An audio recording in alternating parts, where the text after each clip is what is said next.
इंदसदवंदियाणं तिहुवणहिदमधुरविसदवकाणं अन्तातीदगुणाणं नमो जिनाणं जिदभवाणं। कुंदकुंदाचार्य भगवान की जय। पंचास्तिका संग्रहामध्ये गाथा नंबर 80 आहे। जयसेनाचार्यांची असेल तर 87 नंबरची गाथा आहे। निचो नाणवगासो नसावगासोपदेशदो भेत्ता खंदाणं पियकत्ता पविहत्ता कालसंखाणं। परमाणू कसा असतो हे सांगायला लागले। कसा असतो? नित्य असतो, अनवकाश नसतो, सावकाश नसतो, परत स्कंधांचा भेदता असतो, स्कंधांचा कर्ता असतो आणि काल आणि संख्येला विभक्त करणारा पविहत्ता, काल आणि संख्येला त्याचं विभाजन करणारा असतो।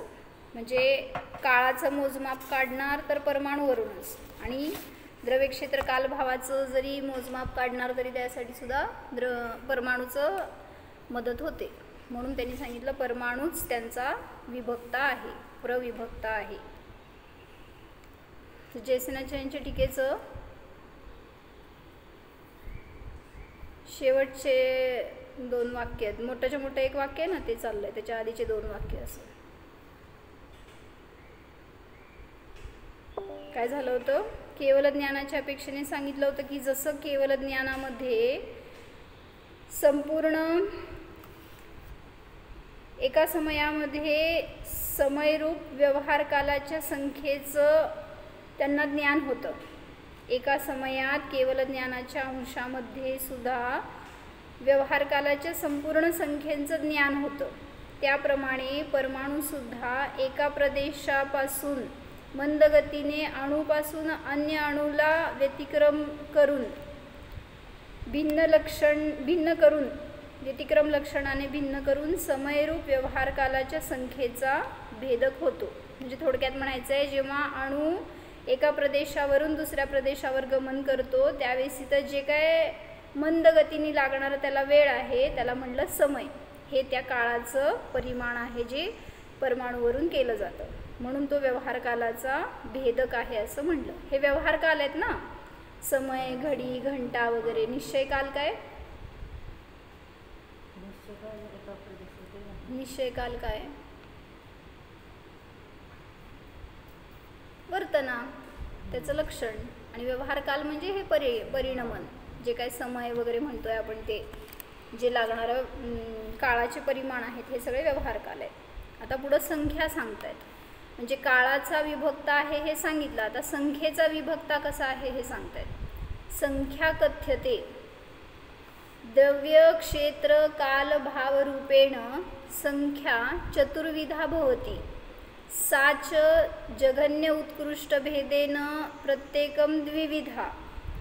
द्रव्य क्षेत्र काल भाव रूपाने संख्या 4 प्रकारची आहे, आणि ती कशी? जघन्य आणि उत्कृष्ट भेदाने प्रत्येकी 2 प्रकारची आहे। 1 मिनिट बोर्डवर दाखवते मी। काय सांगायला लागले? द्रव्य क्षेत्र काळ भाव रूपाने संख्या किती प्रकारची आहे? तर 4 प्रकारची आहे। वही घेतली का तुम्ही? मग आता परत उठा, तिथंच आहे, त्या पिटिकाच्या खाली आहे।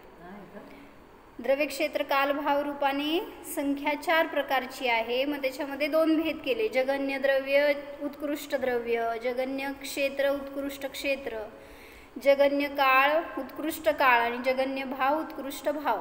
अशा प्रकारे प्रत्येकी 2 प्रकारांनी ती भेदली जाते। एक परमाणु रूपा जगन्य द्रव्य संख्या इति,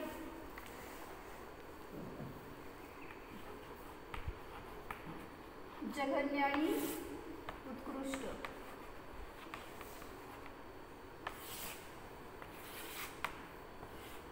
कोण? संख्या कोणाची? द्रव्याची जगन्य संख्या काय? कशावरून ती मोजली जाणार तर सांगितलं एक परमाणु रूप जी आहे ती जगन्य द्रव्य संख्या आणि अनंत परमाणूचं पिंड घेतलं का परमाणू घेतलं परमाणुपुंज रूप जे आहे ते उत्कृष्ट द्रव्य संख्या काय सांगितलं अनंत परमाणुपुंज रूप उत्कृष्ट द्रव्य संख्या इति म्हणजे जगन्य द्रव्य संख्या आहे ती एक परमाणु रूप आणि उत्कृष्ट द्रव्य संख्या आहे ती अनंत परमाणूंचा पुंज रूप म्हणजे काय म्हणायचं ह्याच्यातून द्रव्य म्हणजे काय आता सगळे साही द्रव्य घेतले त्याच्यामध्ये जघन्य सगळ्यात छोटं द्रव्य म्हणा क्षेत्राच्या अपेक्षेने नाही पण द्रव्याच्याच अपेक्षेने जसं कालाणू म्हणतो ना कालाणूसुद्धा ॲक्च्युली होतो पण त्याच्यामध्ये उत्कृष्टता नाही आहे काय जगन्य उत्कृष्ट सगळं एकरूपच आहे म्हणून परमाणूला घेतलं की ते सगळ्यात लहान द्रव्य आहे आणि मोठं सगळ्यात द्रव्य कुठलं सांगा अनंत परमाणुपुंज रूप कुठलं द्रव्य कुठलं उत्कृष्ट द्रव्य कुठलं अहो परमाणू म्हणजे परमाणूंचा पुंज असणारं सगळ्यात मॅक्झिमम मोठं द्रव्य कुठलं आहे उद्गलाचं महास्कंद आहे महास्कंदामध्ये मॅक्झिमम परमाणू आहेत म्हणजे अनंत परमाणूंचा तो पुंज आहे म्हणून तिथं तो उत्कृष्ट द्रव्य संख्येच्या अपेक्षेने घेणार पुढं काय घेतलं एक प्रदेश रूपा जघन्य क्षेत्र एक प्रदेश आहे तो जघन्य क्षेत्र आहे जघन्य क्षेत्र संख्या अनंत प्रदेश रूपा उत्कृष्ट क्षेत्र संख्या अनंत प्रदेश रूप क्षेत्र कोणाचं आहे अनंत प्रदेश रूप क्षेत्रवालं उत्कृष्ट क्षेत्र संख्या आहे एक प्रदेश कोणाचं कालाणूचं परमाणूचं आणि अनंत प्रदेश आकाशद्रव्याचे बरोबर आहे आकाशद्रव्यामध्ये अनंत प्रदेश रूप अवगाहनाचं सामर्थ्य आहे त्यामुळे ते अनंत प्रदेश रूप उत्कृष्ट क्षेत्र संख्या झाली पुढे सांगतायत काय एक समय रूपा जघन्या व्यवहार काल संख्या काळाच्या अपेक्षेने एक समय हे जघन्य काळ संख्या आहे आणि उत्कृष्ट काल संख्या काय असणार सांगा अनंत समय रूप उत्कृष्ट व्यवहार काल संख्या जे काय भूतकाळापासून आतापर्यंतचं आणि पुढं भविष्य काळामध्ये पण जे काही काळ असणार ते सगळं मिळून कसं अनंत समयरूप आहे आता भाव सांगा काय लिहायचं भावमध्ये जगन्य भाव काय आणि उत्कृष्ट भाव काय घेतलं होतं आपण हा विषय योगिता भावी सांगा जगन्य भाव संख्या कुठली आणि उत्कृष्ट भाव संख्या कुठली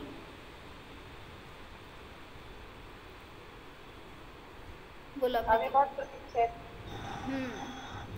तर हां बरोबर आहे तर त्यांनी काय घेतलं परमाणु द्रव्याचं असं घेतलं होतं ना आपण जगन्य गुणवाला परमाणू घेतलं होतं मागं आलं होतं हे कथन परमाणु द्रव्ये वर्णादीनां सर्व जगन्यातु या शक्ती ही सा जगन्य भाव संख्या परमाणूच्या जगन्य भाव रूपाची जी शक्ती आहे परमाणु द्रव्यामध्ये वर्णादिकांच्या सर्व जगन्य परमाणूच्या वर्णादिकांची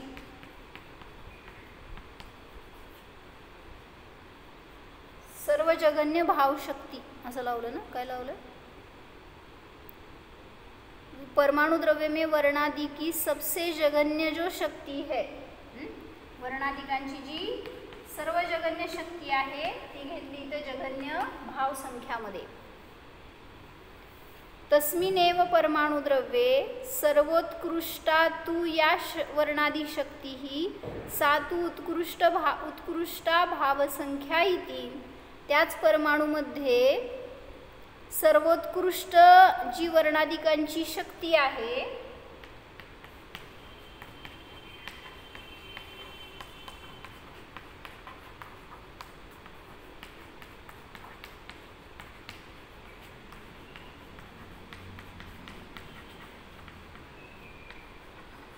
त्याला म्हणलं उत्कृष्ट भावशक्ती.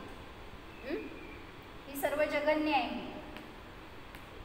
जगन्य भावशक्ती आणि उत्कृष्ट भावशक्ती कोणाचं लावलं?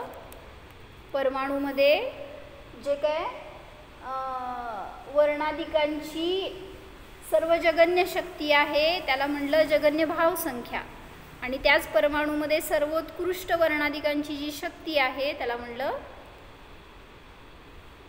उत्कृष्ट भावसंख्या. आता वर्णाधिकांना शक्ती असते का? स्पर्श रसगंध वर्णामध्ये शक्ती असते का? असती. जाणणाऱ्या भावाची असं लावलं होतं मागच्या गाथेमध्ये जयसेनाचार्यांनी की त्याला आता इथे शक्ती म्हणत असताना अविभाग प्रतिच्छेद घ्यायचे, त्यामुळे त्याची ती भावसंख्या म्हणू शकतो. म्हणून ते यापेक्षा इथं भेद केला की परमाणूमध्ये जो काही जघन्य परिणमनवाला परमाणू आहे त्याच्या वर्णाधिकांमध्ये जेवढे काय अविभाग प्रतिच्छेद उद्घाटित आहेत ना, ती झाली त्याची जगन्य भावशक्ती. आणि त्याच परमाणूमध्ये जे काय उत्कृष्ट अविभाग प्रतिच्छेद प्रगट होऊ शकतात ती झाली त्याची उत्कृष्ट शक्ती. काय समजतंय का? म्हणजे मागच्या गाथेतली विवक्षा थोडी वेगळी होती, या गाथेत वेगळी विवक्षा लावतात. काय समजलं?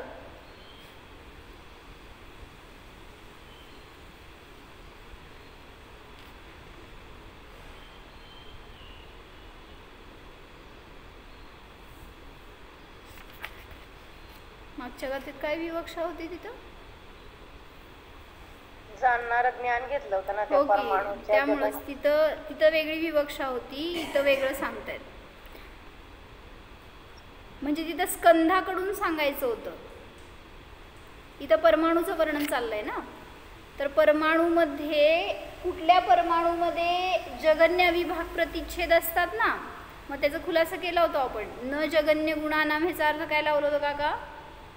जगन्य गुणवाल्याचा बंध होत नाही. मग जगन्य गुणवाला म्हणजे काय? एक गुणवाला नाही. गुण म्हणजे अविभाग प्रतिच्छेद. तर कुठलाही परमाणू असा नसतो असं श्लोक वार्तिकारांनी सांगितलं की ज्याच्यामध्ये एकच अविभाग प्रतिच्छेद असेल, असा एकही परमाणू नसतो. काय म्हणलेलं होतं का की माझ्याबरोबर राहावा. तर कुठलाही परमाणू असा नसतो की ज्याच्यामध्ये फक्त एकच अविभाग प्रतिच्छेद शिल्लक राहिला. तर काहीतरी मिनिमम संख्या आहे की एवढ्या अविभाग प्रतिच्छेद त्याच्यात असणारच. मग ती झाली त्याची जगन्य संख्या. त्याच्यापेक्षा वर वाढत वाढत जी काही उत्कृष्ट संख्या असेल ना परमाणूंमध्ये असणाऱ्या अविभाग प्रतिच्छेदांची, जी उत्कृष्ट संख्या असेल त्याला म्हणलं उत्कृष्ट भावसंख्या. कळलं का काका? एकच परमाणू आहे आणि या परमाणूमध्ये सगळ्यात मिनिमम समजा काय म्हणलो होतो आपण 100 अविभाग प्रतिच्छेद आहेत. ते त्याचे सर्व जगन्य अविभाग प्रतिच्छेद आहेत समजा. तर ह्याच्यापेक्षा कमी अविभाग प्रतिच्छेद कुठल्याही परमाणूमध्ये नसतात, म्हणून त्याला जगन्य गुणवाला परमाणू म्हणलं. मग ती झाली त्याची जगन्य भावसंख्या. आणि उत्कृष्ट भावसंख्यामध्ये काय घेणार? तोच परमाणू असेल समजा त्याचं काय अगरू लघु गुणाचं परिणमन झालं आणि त्याचे अविभाग प्रतिच्छेद वाढत गेले. समजा त्याच्यामध्ये 1000 10,000 असे अविभाग प्रतिच्छेद प्रगट झाले. ते इतके मॅक्झिमम आहेत की त्यापेक्षा जास्त नसणार. म्हणजे जगन्य पण त्यापेक्षा कमी नसणार आणि उत्कृष्टमध्ये पण त्यापेक्षा जास्त नसणार. तर तो झाला उत्कृष्ट भावसंख्यावाला परमाणू, असं त्यांनी भेद करून सांगितलं. परमाणु द्रव्य में वर्णादि की सबसे जगन्य जो शक्ति है वह जगन्य भाव संख्या है, और उसी परमाणु द्रव्य में सर्वोत्कृष्ट जो वर्णादि की शक्ति है वह उत्कृष्ट भाव संख्या है.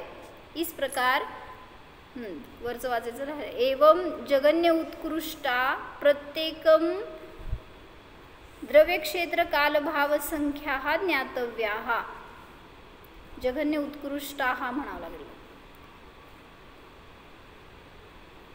एवं अशा प्रकारे प्रत्येक द्रव्य क्षेत्र काळ भावाची जगन्य आणि उत्कृष्ट संख्या जाणणे योग्य आहे. अशा रीतीने द्रव्य क्षेत्र काल आणि भाव या दोन्हीमध्ये जगन्य आणि उत्कृष्ट असे दोन्ही प्रकारचे भेद.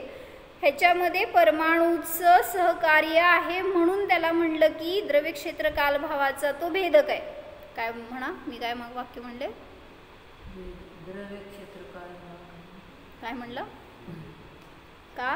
परमाणूच्या अपेक्षेने सांगितलं म्हणून द्रव्य क्षेत्र काल भावाचा भेद. हां, परमाणूच्या सहाय्याने द्रव्याचं परिमाण काढलं, क्षेत्राचं परिमाण, कालाचं परिमाण आणि भावाचं परिमाण सगळं परमाणूच्या अपेक्षेने काढलं, म्हणून तिथं परमाणू हा या द्रव्य क्षेत्र काल भावाच्या संख्येचा भेदक आहे असं म्हणलं गेलं. बोला दीपाली भाभी, रिपीट. ते थोडंसं ब्लॅकबोर्ड थोडा वरती शेवटचं. परमाणूच्या वर्णादींची वाक्य सांगा मला माझं. परमाणूच्या वर्णादींची नाही नाही नाही नाही नाही जघन्य शक्ती. नाही नाही नाही नाही काय बोला?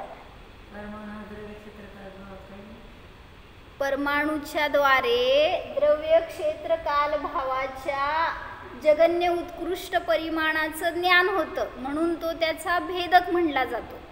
म्हणजे परमाणूच्या सहाय्याने तुम्हाला जगन्य द्रव्य काय, उत्कृष्ट द्रव्य काय, जगन्य क्षेत्र, जगन्य काल ह्याचं ज्ञान होतं ते परमाणूवरूनच, म्हणून परमाणू त्यांचा भेदक आहे असं म्हटलं जातं. एवढं सांगायचं आहे, म्हणून त्याला भेदता हे विशेषण दिलं, किंवा संख्येचा विभाजक असं म्हणलं गेलं. कोणाला? परमाणूला. इस प्रकार द्रव्य क्षेत्र काल भाव में से प्रत्येक की जगन्य और उत्कृष्ट संख्या जानना चाहिए. किस पर से? परमाणु पर से.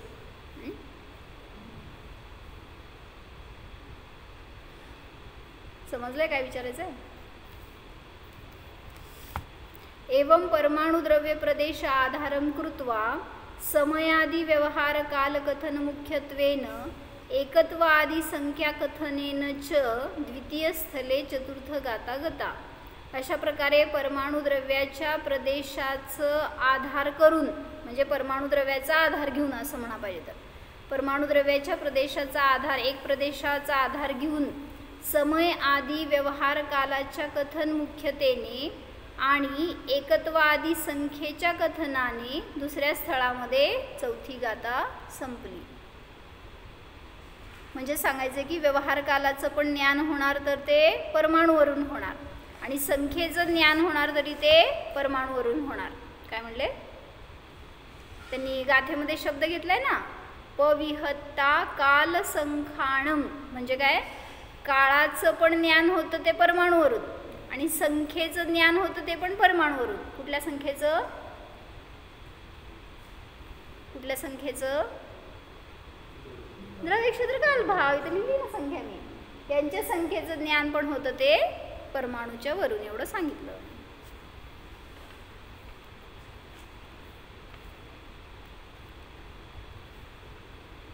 कोणाला काय खुलासा पाहिजे असं तर विचारा.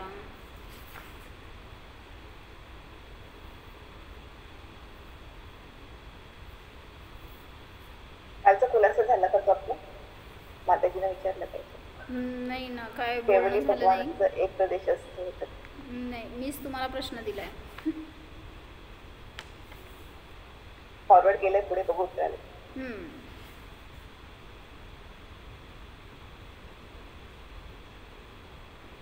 यहाँ शुद्ध अणु की चर्चा चल रही है. इस मायाजाल का मूल अंतस्तत्व यह अणु है.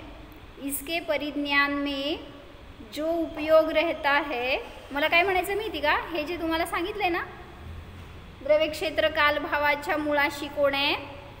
परमाणू आहे. तसं तुमच्या मोहाच्या मुळाशी कोण आहे हो? परद्रव्य, परक्षेत्र, फलकार. म्हणजे त्या परमाणूने बनलेले स्कंदच आहेत. ॲक्च्युली शुद्ध द्रव्याला बघितल्यावर कोणाला विभाव होत नाहीत. कुठलंही द्रव्य असू दे, त्याचं शुद्ध अवस्थेचं किंवा शुद्ध रूपाचं ज्ञान झालं तर त्याला विभाव होणार नाहीत. परमाणूला बघितलं तर तुम्हाला त्याच्याबद्दल आकर्षण होत नसतं. काय म्हणलेलं होतं का की खायला बसलाय तुम्ही काहीतरी आणि परमाणू रूपामध्ये ठेवलंय तुमच्या ताटामध्ये, सांगा काय काय छान आहे. रोटली आहे ना, परमाणू ठेवलं रोटलीचा, भाजी आहे त्याचे परमाणू ठेवलेत, मग ते छान आणि वाईट असलं काही विचारच येणार नाहीत. त्यामुळं शुद्ध द्रव्याचं ज्ञान करत असताना कधी कोणाला विभाव परिणाम होत नाहीत. म्हणून परमाणू त्याच्या मुळाशी आहे म्हणण्याचं तात्पर्य हे की स्कंद कुठलाही असू देत, त्या स्कंदाकडे बघून तुम्हाला विभाव होतात. म्हणून त्या मोहाची उत्पत्तीचं मूळ कारण सुद्धा परमाणूंच्या द्वारे बनलेला तो स्कंध, आणि त्याच्यात तुमचा उपयोग अडकला की तुम्हाला मोहादि विभाव परिणति होते. इसके परिज्ञान में जो उपयोग रहता है वह उपयोग माया जाल के विषय से दूर रहता है. जेव्हा परमाणूला जाणायला जाणार त्यावेळेस मोहापासून हा जीव दूर राहू शकतो, पण जेव्हा स्कंधाचं ज्ञान करतो, त्याच्याविषयी इष्टनिष्ट परिणाम करतो, त्यावेळेस त्याचा जीव मोही होतो. पुद्गल के अवगम के प्रसंग में परमाणु का अवगम विषयों से दूर रखता है. कुठल्याही पुद्गलाला जाणायला गेला तर तिथं तुम्हाला परमाणूचं ज्ञान होणार नाही, म्हणजे स्कंदाचं ज्ञान करायला गेला तर परमाणूचं ज्ञान होणार नाही, आणि मग त्या स्कंदामध्येच आपला उपयोग अडकला तर स्वभावापासून सुद्धा दूर जाणार हा जीव. इस कारण भी परमाणु का परिज्ञान यहाँ उपयोगी समझा गया है. म्हणजे परमाणूचं सुद्धा ज्याला ज्ञान झालं, यथार्थ ज्ञान, त्याला सुद्धा भेदविज्ञान होऊ शकतं. काय म्हणले? आत्म्याला जसं सांगितलं शुद्ध स्वरूपाला जो जाणेल आत्म्याला त्याला भेदविज्ञान होतं, तसंच प्रत्येक द्रव्याच्या शुद्ध परिणतीला जाणणारा सुद्धा भेदविज्ञानी असतो. म्हणजे परमाणू कोणाच्या ज्ञानाचा विषय आहे हो? मिथ्यादृष्टीच्या ज्ञानाचा विषय नसतोच, हो का नाही? मिथ्यादृष्टी परमाणूला जाणतो का? प्रश्न पडला का काय? भावश्रुतीने हो म्हणू शकतो ना तिथे. हां, भावभासांचं त्याला होऊ शकतं ना. भावश्रुत तर होणार, कोणाला तर होणार. ज्याला भेदविज्ञान झालंय त्यालाच भावश्रुत होणार. पण भावभासांचं होऊ शकतं ना. म्हणजे मला म्हणायचं की त्याचं कसं आता जसं वाचून आपण परोक्ष सगळं, प्रत्यक्ष जाणण्याचं सामर्थ्य सम्यक दृष्टीलाच आहे. हे काय शब्दातून तर सगळे जाणणार की, त्या द्रव्यश्रुतातून सगळं जाणणार, पण भावभासन होण्यासाठी सम्यक दृष्टीलाच परमाणूचं ज्ञान असतं. काय? मला पण आत्ताच कळालं तुमच्याकडनं. काय म्हणजे जो ज्ञानी आहे, भेदविज्ञानी, तोच परमाणूला जाणू शकतो. मिथ्यादृष्टीला परमाणूचं ज्ञान होऊ शकत नाही. बरोबर आहे का? ऑब्जेक्शन घ्या कोणाला नसेल तर, माहीत नसेल तर, म्हणजे मला काहीतरी अजून विचार करता येईल. मिथ्यादृष्टीला परमाणूचं ज्ञान होतं का नाही होत? परमाणूला जाणणारा कोण असतो? तुमच्याकडं 5 ज्ञान आहेत: मती, शुद्ध, अवधी, मनपर्य. अवधीमध्ये पण वेगळे भेद, मनपर्य आणि केवल ज्ञान. सांगा कुठल्या ज्ञानधारी जीवांना परमाणूचं ज्ञान होतंय? मतिश्रुत ज्ञानवाल्यांना परमाणूचं ज्ञान होत नाही. मतिश्रुत ज्ञानाचा तो विषय नाही आहे. मग अवधी ज्ञानाचा विषय आहे, पण अवधी ज्ञान मिथ्यादृष्टीला पण आहे, सम्यक दृष्टीला पण आहे. मग सर्वावधीला परमाणूचं ज्ञान आहे, ते पण मुनिराजांना. हां, त्यात काय सांगितलं? अवधी ज्ञानाचे पण 3 भेद केलेत ना, तर त्यात मिथ्यादृष्टीला असतं ते फक्त देशावधी ज्ञान असतं. म्हणजे काय? त्याची शक्ती फार कमी असते. ह्या अवधी ज्ञानाचे 3 भेद केले जर, देशावधी, परमावधी आणि सर्वावधी, तर जे काही मिथ्यादृष्टीला देवनारकींना, मनुष्यांना, तिर्यंच्यांना असतं ना, मॅक्झिमम ज्ञान सगळं देशावधी रूपच आहे, आणि देशावधी ज्ञानाचा विषय परमाणू नसतो. फार जाईल, स्कंदाच्या सूक्ष्म स्कंदापर्यंत जाईल, पण परमाणूला जाण्याचं सामर्थ्य देशावधीमध्ये नाही. परमावधीवाला जीव तो सुद्धा सांगितलं की परमाणूचा बंच जाणू शकतो, पण परमाणूला नाही. मग सर्वावधी ज्ञानाचा उत्कृष्ट विषयच परमाणू आहे, आणि ते ज्ञान कोणाला असतं तर भावलिंगी मुनिराजांना. कारण सर्वावधी ज्ञानवाला जीव कदाचित मनपरे ज्ञानाला प्राप्त करेल, कदाचित केवल ज्ञानाला सुद्धा प्राप्त करू शकेल. म्हणजे सर्वावधीवाला अप्रतिपाती असतो का? नियमाने हो, आणि नियमाने मोक्षात जो मोक्ष. त्यामुळं एक सिद्धांत एवढंच सिद्ध झाला ह्याच्यातून की सम्यक दृष्टी जीवालाच परमाणूचं प्रत्यक्ष ज्ञान होऊ शकतं, मिथ्यादृष्टी जीव परमाणूला जाणू शकत नाही. आणि परमावधी पण तद्भव मोक्षगामी. परमावधी पण तद्भव मोक्षगामी आहे. बरं, बघून घ्या. म्हणजे तुम्हाला काय समजलं याच्यातून? सार सांगा, काय करायला पाहिजे हे समजून. परमाणूचं परिज्ञान झालं, म्हणजे माझ्यासमोर तुम्ही बसलाय ते सगळे परमाणूला जाणला का नाही जाणला? मी एवढं दिवस झालं सांगाले परमाणूचं कथन. मी तेच म्हणते दीदी की मग परमाणूला जाणलं म्हणता येईल की नाही म्हणता येईल. तेच ना, परोक्ष सगळं जाणलं, प्रत्यक्ष नाही जाणलं. प्रत्यक्ष अतिंद्रिय ज्ञानाचा विषय आहे तो, ते पण अवधी ज्ञानाचाच. मग आपण जे काही जाणतोय ते सगळं परोक्षच जाणतोय की ज्या अर्थी ते स्कंद आहे त्या अर्थी परमाणू आहे, असं परमाणूला तर जाणणार की. पण प्रत्यक्ष जाणण्याचं सामर्थ्य सम्यकदृष्टी जीवाकडंच आहे आणि ते अतिंद्रिय ज्ञानी असणार तरच. ते पण सगळ्या सम्यक दृष्टीकडे नाही म्हणता येईल मग, ज्यांना अवधी ज्ञान नाहीये, ज्यांना सर्व अवधी. बरोबर आहे की, बरोबर आहे. म्हणजे जो जो परमाणूला जाणतो तो तो सम्यक दृष्टीच असणार, पण जो जो सम्यक दृष्टी आहे तो तो परमाणूला जाणेलच असं नाही. अशी व्याप्ती आहे आमच्याकडं. काय म्हणले?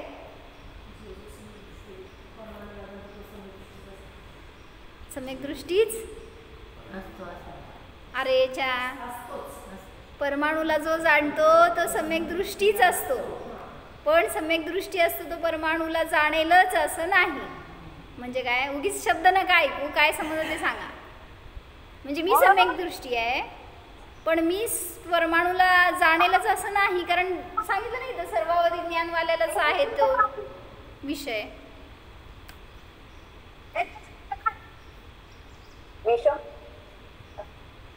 एक मिनिट, हा काय बोलला? विषम व्याप्ती. विषम व्याप्ती म्हणा, चालतंय. म्हणजे सम्यक दृष्टी जीव सर्वावधी ज्ञानधारीच असतो असं नाही आहे, कारण माझ्याजवळ मधिश्रुत ज्ञान आहे पण मी भेदविज्ञान करू शकते, पण परमाणूला जाण्याची शक्ती नाही आहे माझ्यामध्ये. म्हणून काय म्हणले? जो जो तुम्ही वाक्य सांगणार आहे, मी ऐकणार आहे आता.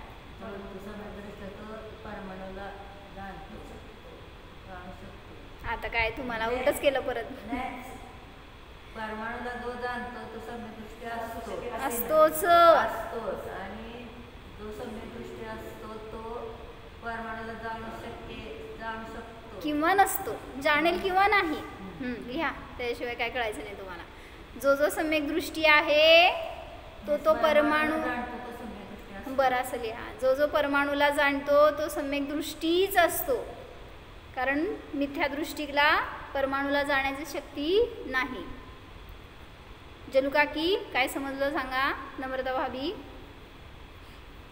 समता भाभी, शिल्पा भाभी, माझ्यासमोर किती बसलाय मला कळणार आहे. काय लिहिलं?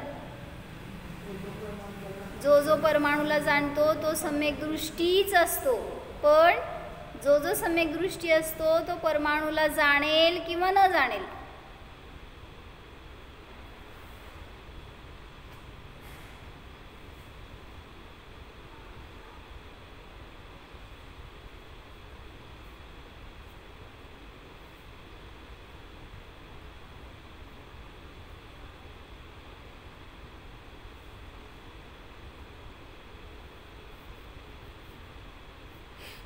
त्यांनी इथं थोडंसं मोहाचा विस्तार म्हणून सांगितलंय, ते वाचते. यह सारा जगत मोह से परेशान है, बड़े बूढ़े बच्चे बालक इन सबके यही रोग लगा है. जिसके पास बैठो वही कुछ न कुछ अपने दुख की कहानी सुनाने लगता है. माहीत आहे असं एक्सपिरियन्स आहे? कोणाच्या जवळ गेला तर मला किती त्रास आहे, मला किती दुःख आहे. का दुःख आहे हो?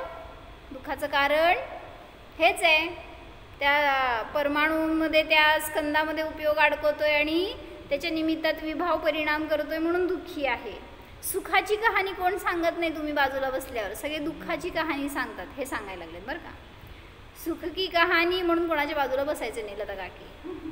सुख की कहानी सुनाने वाले कम मिलेंगे और जो सब बातों से लोक व्यवहार से परिपूर्ण है और सुख की कहानी भी कदाचित सुनाने लगे तो भी, समजा कोणी भेटला असं तुम्हाला सुखाची कहाणी सांगतोय पण त्याच्यातून पण तो दुःखाकडेच जातो बरं का. कदाचित सुनाने लगे सुख की कहानी, उसकी अपेक्षा दुःख की कहानी कई गुना सुनाएगा. म्हणजे सुख सांगतोय पण तरी सुद्धा त्याच्यातून म्हणजे दुःखाकडेच न्यायचं त्याला परत, मला किती दुःख आहे. ह्याच्यावर एक उदाहरण सांगितलं होतं बरं का, बरीतलं एवढं वाचते पहिला. कारण यह है कि दुख सहा नहीं जाता और ऐसी स्थिति से दुख ही दुख नजर आता है.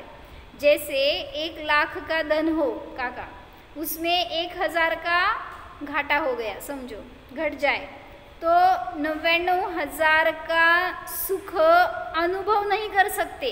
कोणाचा अनुभव सुरू झालाय हो?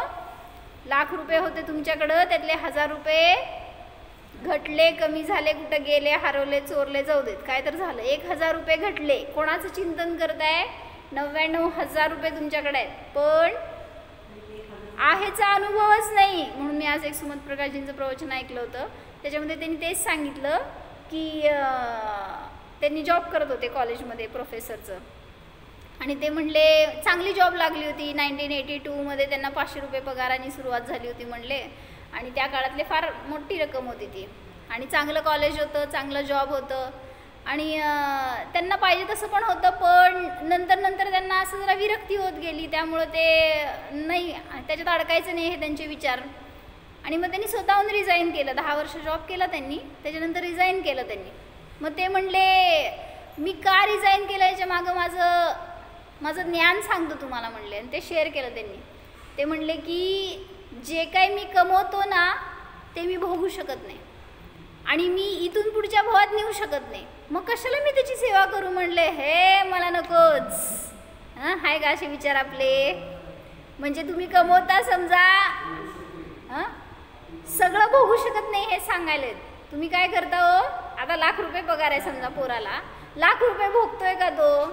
भोगतोय समजा, एक 10, 20, 25,000 रुपये भोगतोय, बाकी सगळे ठेवतोय ना, म्हणजे साठवतोय काहीतरी, दुसऱ्यामध्ये घालतोय काहीतरी. म्हणजे काय करताय हो? सगळं तुम्ही भोगत तर नाही, भोगू शकत नाही, मरताना सगळं इथं सोडून जाणार. आणि म्हणले मग कशाला त्याची सेवा करू मी, मला त्याची गरजच नाही, असं विचार करून त्यांनी सोडलं. मग तसं कशासाठी सांगितलं मी? हां, तसं तुम्ही लाख रुपये तुमच्याकडे होते, त्यातले 1,000 रुपये गेले, तर चिंतन कशाचं आहे? 99,000चं चिंतनच नाही आहे, त्याचं सुखच नाही आहे, गेल्याचंच. म्हणून म्हणले मग कशाला ते तसल्या धनाच्या नादी लागायचे की जे तुम्हाला कधीच सुख देऊ शकत नाही. हां, काय म्हणला भाभी? आपलं टोटल जेवढं आहे त्याच्यातलं आपण 20% पण भोगू शकत नाही आयुष्यभरात. आपण जेवढं धन आहे आपलं नाही, आणि भोगू शकतेत पण भोगत नाहीत बरं का. इतके कंजूस लोक असतात, तुम्हाला माहीत नसेल. नाही, मला पण माहीत नाही ॲक्च्युली, पण आपला एक अंदाज, म्हणजे जेवढं साठवलंय ना, किती आहे सांगायला तर काकी, जवळ किती आहेत आणि किती भोगताय काका? हां, होय म्हणते. त्यांनी सांगितलं 20% सुद्धा तुम्ही आयुष्यभरामध्ये भोगत नाही, जेवढं असेल त्याचं. हां, मरणाच्या शेवटच्या समयाला सगळं भोगून संपून जायचं, मग नाहीतर साठवायचंच नाही. कसं भोगायचं मराच्या टायमाला? फक्त ते ज्ञानातच घेऊन जातो बरोबर पुढं. म्हणजे परत येऊन जन्मणार त्याच्यावरच. म्हणून असलं ज्ञान सुद्धा धोक्याचं आहे. 1 लाख का धन हो, उसमें 1,000 का घट जाए तो 99,000 का सुख अनुभव नहीं कर सकते, किंतु उस 1,000 के नुकसान का दुख अनुभव करते हैं. ऐसी ही बात सब परिस्थितियों की है. किसी भी परिस्थिति में यह जीव ऐसा संतोष नहीं करता कि अब इससे आगे बढ़ाने से क्या लाभ है. बढ़े तो आत्मा के गुणों के विकास में बढ़े, अपने भीतर के ज्ञान प्रकाश की वृद्धि करे और इसका यत्न भी करे. इस और दृष्टि उनकी ही जाती है जिनका होनहार अच्छा है. म्हणून याच्यासाठी तुम्हाला कुठल्याही पुद्गलाला जाणताना त्याचं शुद्ध रूपात जाणा हे सांगितलं होतं ना मध्ये. कितीही द्रव्य जाणा, कितीही वस्तू जाणा, त्याला काही दोष नाही आहे, पण त्याला स्वभाव रूपाने जाणा. म्हणजे कसं जाणायचं?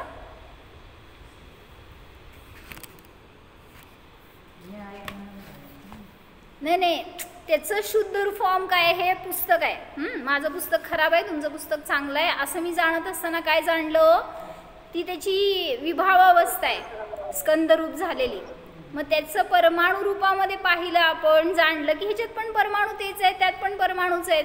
मग त्यातला तो शुद्ध द्रव्य दिसला तर तुम्हाला आकुलता होणार नाही, माझं चांगलं दुसऱ्याचं वाईट वगैरे असे भाव होणार नाहीत. म्हणून सांगतायत की कुठलंही द्रव्य जाणा तर त्याला ओरिजिनल फॉर्ममध्ये जाणा. मग तसंच आत्म्याला पण प्रत्येक जीवाला जाणत असताना जीव रूपाने पहा तर आकुलता नाही राहणार. म्हणून म्हटलं की सम्यक दर्शनाचं मूळ कारण हेच आहे. ज्याला स्वभाव समजला त्याला परद्रव्याविषयी सुद्धा यथार्थ ज्ञान होणार. नाहीतर ज्याला स्वच माहीत नाही त्याला पराचं तर ज्ञान कसं होणार.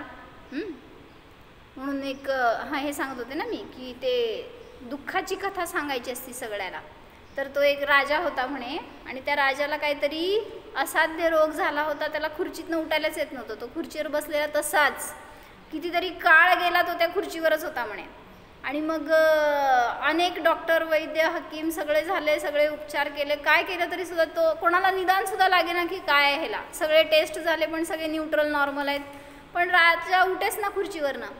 म्हटल्यावर एक दिवस असं सगळीकडचे यायचे वैद्य हकीम वगैरे बघायला त्याला उपचार करायला.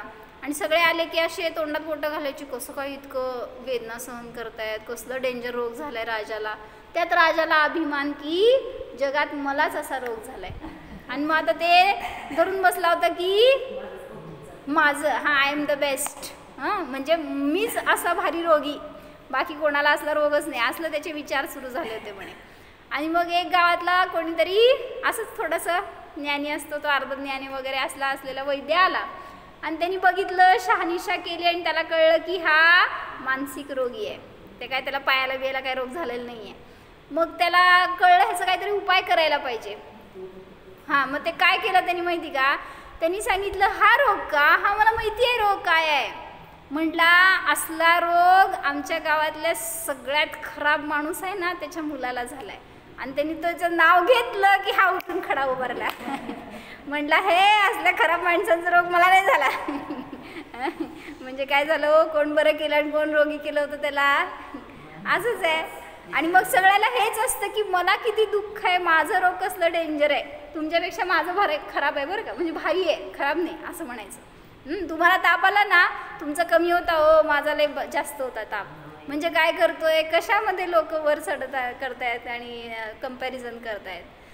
म्हणजे आपण माताजी तर सांगतात की आपल्याला झालेला रोग आपल्याच विचारात नको आणि ते दुसऱ्याला द्यायचं, म्हणजे दुसऱ्याला पण तसं चिंतन. ते स्वतःसुद्धा कधी म्हणत नाहीत की मला असा त्रास होतोय आणि दुखतंय. दुसऱ्या पर्यायात सांगायला गेलं दुसऱ्याला तर चिंतन त्याचं झालं म्हणजे अनेक उलट तशा प्रकारचे निषेध परत उदयाला येणार, असे आपण भाव केले. म्हणून त्याचं चिंतन नको. रोगाची ऍडव्हर्टाईज करायची नाही. ऍडव्हर्टाईज करायची नाही, बरोबर. म्हणजे मी तुम्हाला चांगल्या भाषेत चिंतन म्हटलं तर ऍडव्हर्टाईज पाहिजे तुम्हाला शब्द. बरं, तसं चिंतन करू नका जेणेकरून की अनेक पर्याय आपल्या रोगी होतील.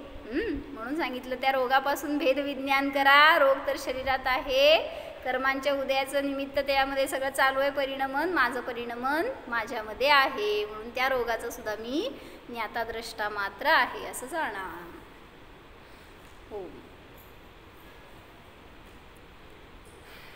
जाणा. हा मी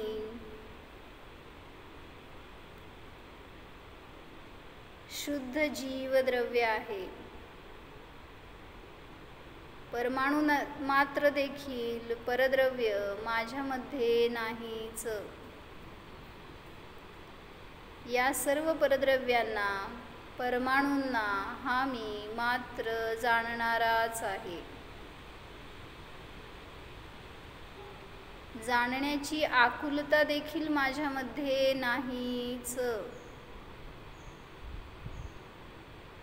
सर्वज्ञ स्वभावी मी आहे, अल्पज्ञानी नाहीच.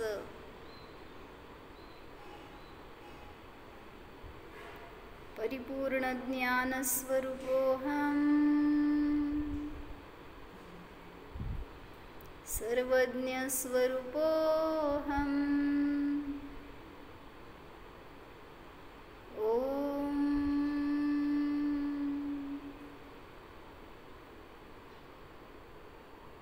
विसर्जन. नमो अरिहंताण